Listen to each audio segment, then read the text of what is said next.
ನಮಸ್ತೆ, welcome back to our channel Soumya recipe corner. Mutton ಸಾಂಬಾರಿಗೆ ಅದ್ಭುತವಾಗಿ ಮಾಡ್ಕೊಳ್ಳುವಂತಹ ಒಂದು ಗೀ ರೈಸ್ ರೆಸಿಪಿನ ಮಾಡೋಣ. ಇದು ನಾರ್ಮಲ್ ಗೀ ರೈಸ್ ಆಗಿರಲ್ಲ, ತೆಂಗಿನಕಾಯಿ ಹಾಲನ್ನ ಬಳಸ್ಕೊಂಡು ಮಾಡುವಂತಹ ಗೀ ರೈಸ್ ಆಗಿರುತ್ತೆ. ಟೇಸ್ಟ್ ಅಂತೂ ತುಂಬಾ ಚೆನ್ನಾಗಿರುತ್ತೆ, ಮಾಡೋದು ಕೂಡ ತುಂಬಾ ಈಸಿ. ಇವಾಗ ತೆಂಗಿನಕಾಯಿ ಹಾಲನ್ನ ಬಳಸ್ಕೊಂಡು ಗೀ ರೈಸ್ನ ಹೇಗೆ ಮಾಡೋದು ಅಂತ ನೋಡೋಣ ಬನ್ನಿ. ಮೊದಲಿಗೆ ನಾನು ಗೀ ರೈಸ್ ಮಾಡಲಿಕ್ಕೆ ಒಂದು ಕುಕ್ಕರ್ ಇಟ್ಕೊಂಡಿದ್ದೀನಿ. ಆ ಕುಕ್ಕರ್ಗೆ ನಾನು ಇಲ್ಲಿ ಒಂದು 3 ಟೇಬಲ್ ಸ್ಪೂನ್ ಆಗೋಷ್ಟು ತುಪ್ಪನ ಸೇರಿಸ್ತಾ ಇದ್ದೀನಿ. ಜೊತೆಗೆ ಸ್ವಲ್ಪ ಪ್ರಮಾಣದಲ್ಲಿ ಎಣ್ಣೆನೂ ಕೂಡ ನಾನು ಬಳಸ್ತಾ ಇದ್ದೀನಿ. ನಿಮಗೇನಾದ್ರೂ ಬರೀ ಇದು ತುಪ್ಪದಲ್ಲೇ ಮಾಡಬೇಕು ಅಂತ ಅಂದರೆ ಎಣ್ಣೆನ ನೀವು ಸ್ಕಿಪ್ ಮಾಡಿ ಬರೀ ತುಪ್ಪನೇ ನೀವು ಹಾಕೊಬೋದು. ಬಟ್ ಎರಡನ್ನೂ ಹಾಕೊಂಡ್ರೆ ಟೇಸ್ಟು ತುಂಬಾ ಚೆನ್ನಾಗಿ ಬರುತ್ತೆ. ತುಪ್ಪದ ಫ್ರೇಗ್ರೆನ್ಸೂ ಕೂಡ ತುಂಬ ಚೆನ್ನಾಗಿ ಬರುತ್ತೆ. ಅದಕ್ಕೋಸ್ಕರ ಎರಡನ್ನೂ ಕೂಡ ಹಾಕ್ಕೊಂಡಿದ್ದೀನಿ. ಅದು ಬಿಸಿ ಆದಮೇಲೆ ಇವಾಗ ನಾನು ಸ್ವಲ್ಪ ಸ್ಪೈಸಸ್ಸು ಹಾಗೆ ಗೋಡಂಬಿನೂ ಕೂಡ ನಾನು ಸೇರಿಸ್ಕೊತಾ ಇದ್ದೀನಿ. ಗೋಡಂಬಿನೂ ನಾವು ಹಾಕೋದ್ರಿಂದ ತುಂಬಾ ಚೆನ್ನಾಗಿರುತ್ತೆ. ಗೀ ರೈಸಲ್ಲಿ ಗೋಡಂಬಿ ಸಿಗ್ತಾರೆ, ತುಂಬ ಟೇಸ್ಟ್ ಚೆನ್ನಾಗಿರುತ್ತೆ. ನೀವು ಕೂಡ ಹಾಕ್ಕೊಳ್ಳಿ.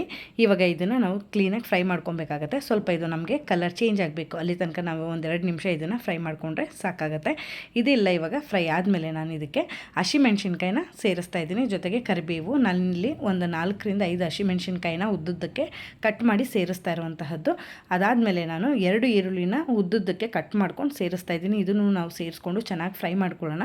ಈರುಳ್ಳಿ ನಮಗೆ ಇದರಲ್ಲಿ ಕಲರ್ ಚೇಂಜ್ ಆಗಬೇಕಾಗುತ್ತೆ, ಆವಾಗ ಟೇಸ್ಟ್ ತುಂಬಾ ಚೆನ್ನಾಗಿ ಬರುತ್ತೆ. ಅದಕ್ಕೋಸ್ಕರ ನೀವು ಇದನ್ನು ಈರುಳ್ಳಿ ಕಲರ್ ಚೇಂಜ್ ಆಗಬೇಕು, ಆ ರೀತಿಯಾಗಿ ನೀವು ಮಾಡ್ಕೊಳ್ಳಿ. ಇವಾಗ ನೋಡಿ ಕಲರ್ ಚೇಂಜ್ ಆಗಿದೆ. ಇದಾದಮೇಲೆ ನಾನು ಸ್ವಲ್ಪ ಕೊತ್ತಂಬರಿ ಸೊಪ್ಪನ್ನ ನಾನು ಆಯಿಲಲ್ಲೇ ಫ್ರೈ ಮಾಡ್ಕೊಂಡ್ಬಿಡ್ತಾ ಇದ್ದೀನಿ. ಈಗಲೇ ಕ್ಲೀನಾಗಿ ಇದೆಲ್ಲ ಫ್ರೈ ಆಗಬೇಕು. ಇದೆಲ್ಲ ಫ್ರೈ ಆದಮೇಲೆ ನಾನು ಇವಾಗ 1 ಲೋಟ ರೈಸ್ನ ತೊಳೆದು ನಾನು ಸೇರಿಸ್ತಾ ಇದ್ದೀನಿ. ಇದನ್ನು ನಾನು ಇವಾಗಲೇ ಸೇರಿಸ್ತಾ ಇರುವಂತಹದ್ದು. ಯಾಕೆ ಅಂದರೆ ನಮಗೆ ತುಪ್ಪದಲ್ಲಿ ನಾವು ರೈಸ್ನ ಈ ರೀತಿಯಾಗಿ ಹುರ್ಕೊಳ್ಳೋದ್ರಿಂದ ಟೇಸ್ಟು ತುಂಬಾ ಚೆನ್ನಾಗಿ ಬರುತ್ತೆ. ಅದಕ್ಕೋಸ್ಕರ ನಾವು ಈರುಳ್ಳಿ ಎಲ್ಲ ಚೆನ್ನಾಗಿ ಫ್ರೈ ಆದಮೇಲೆ 1-2 ನಿಮಿಷಗಳ ಕಾಲ ಅಕ್ಕಿನೂ ಕೂಡ ನೀವು ತುಪ್ಪದಲ್ಲಿ ಫ್ರೈ ಮಾಡ್ಕೊಳ್ಳಿ.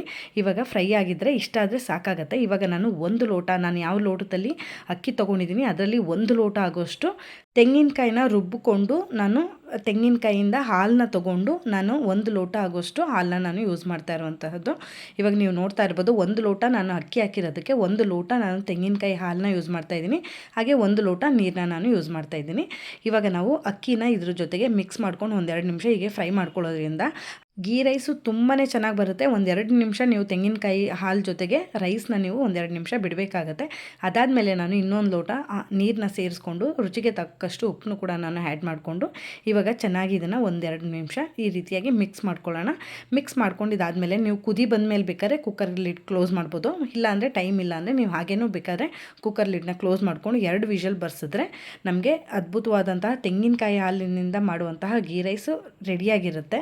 ಇವಾಗ ನಾನು ಕುಕ್ಕರ್ ಲಿಡ್ನ ಓಪನ್ ಮಾಡಿ ತೋರಿಸ್ತಾ ಇದ್ದೀನಿ. ನೋಡಿ ತುಂಬಾ ಚೆನ್ನಾಗಿ ಬಂದಿದೆ. ಕಲರು ಕೂಡ ನೋಡಿ ತುಂಬಾ ಬ್ರೈಟಾಗಿ ರೈಸ್ ಕಲರು ಕೂಡ ಬಂದಿದೆ. ತುಂಬ ಚೆನ್ನಾಗಿ ಬರುತ್ತೆ. ಇದನ್ನು ನೀವು ವೆಜಿಟೇಬಲ್ ಕುರ್ಮಾ ಹಾಗೆ ಮಟನ್ ಸಾಂಬಾರ್, ಚಿಕನ್ ಸಾಂಬಾರ್ಗೆ ಇದು ಒಳ್ಳೆ ಕಾಂಬಿನೇಷನ್ ಅಂತಲೇ ಹೇಳ್ತೀನಿ. ನೀವೇನಾದ್ರೂ ಈ ಮೆಥಡಲ್ಲಿ ಟ್ರೈ ಮಾಡಿಲ್ಲ ಅಂದರೆ ಡೆಫಿನೆಟ್ಲಿ ನೀವು ಒಂದ್ಸರಿ ಟ್ರೈ ಮಾಡಿ. ಟ್ರೈ ಮಾಡಿದ್ಮೇಲೆ ರೆಸಿಪಿ ಹೇಗೆ ಬಂತು ಅಂತ ನನಗೆ ತಪ್ಪದೆ ಕಾಮೆಂಟ್ ಮಾಡಿ ತಿಳಿಸಿ, ಓಕೆನಾ? ಐ ಹೋಪ್ ಈ ವಿಡಿಯೋ ನಿಮಗೆ ಇಷ್ಟ ಆಗಿದೆ ಅಂತ ಭಾವಿಸ್ತೀನಿ. ವಿಡಿಯೋ ಇಷ್ಟ ಆಗಿರೋ ವಿಡಿಯೋಗೆ ಲೈಕ್, ಶೇರ್, ಕಾಮೆಂಟ್ ಮಾಡೋದು ಮರಿಬೇಡಿ. ಹಾಗೆ ವಿಡಿಯೋ ಯೂಸ್ಫುಲ್ ಅನ್ಸರೆ ನಿಮ್ಮ ಫ್ರೆಂಡ್ಸ್ ಆ್ಯಂಡ್ ಫ್ಯಾಮಿಲಿಗೂ ಕೂಡ ವಿಡಿಯೋನ ಶೇರ್ ಮಾಡಿ ಅಂತ ಕೇಳ್ತಾ, ಯಾರೆಲ್ಲ ನನ್ನ ಚಾನಲ್ನ ಸಬ್ಸ್ಕ್ರೈಬ್ ಮಾಡ್ಕೊಂಡು ನೋಡ್ತಾ ಇದ್ದೀರಾ, ಥ್ಯಾಂಕ್ ಯು ಸೊ ಮಚ್. ಹಾಗೆ ಸಬ್ಸ್ಕ್ರೈಬ್ ಮಾಡ್ಕೊಳ್ದೆ ನೋಡ್ತಾರೆ ಖಂಡಿತವಾಗ್ಲೂ ಈ ಕೂಡಲೇ ಸಬ್ಸ್ಕ್ರೈಬ್ ಮಾಡ್ಕೊಂಡು ನೋಡಿ ಅಂತ ಕೇಳ್ತೀನಿ. ಹಾಗೆ ನೋಟಿಫಿಕೇಷನ್ ಆನ್ ಮಾಡ್ಕೊಳ್ಳೋದ್ರಿಂದ ನಾನು ಹಾಕೋ ಪ್ರತಿ ವಿಡಿಯೋನೂ ಕೂಡ ನೀವು ಮಿಸ್ ಮಾಡದೆ ನೋಡ್ಬೋದು ಅಂತ ಹೇಳ್ತಾ, ಮುಂದಿನ ರೆಸಿಪಿಯೊಂದಿಗೆ ಸಿಗ್ತೀನಿ. ಅಲ್ಲಿವರೆಗೂ ನನ್ನ ಪ್ರೀವಿಯಸ್ ವಿಡಿಯೋನ ಚೆಕ್ಔಟ್ ಮಾಡ್ತಾ ಇರಿ. Thank you so much for watching this video. Stay tune.